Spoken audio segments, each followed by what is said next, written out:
This is a review of the pill splitter that I bought on iHerb. I will link in the description.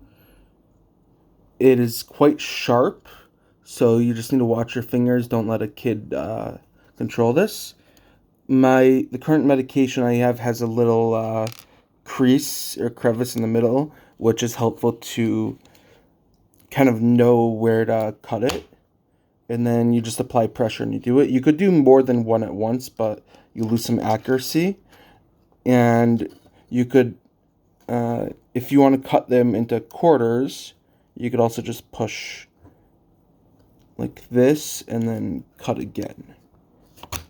And it doesn't do it perfectly accurate. Like, oftentimes you'll have one side that's bigger than the other one, so you should kind of measure and account for that. But overall, this is an inexpensive pill splitter for home use, and it's good quality.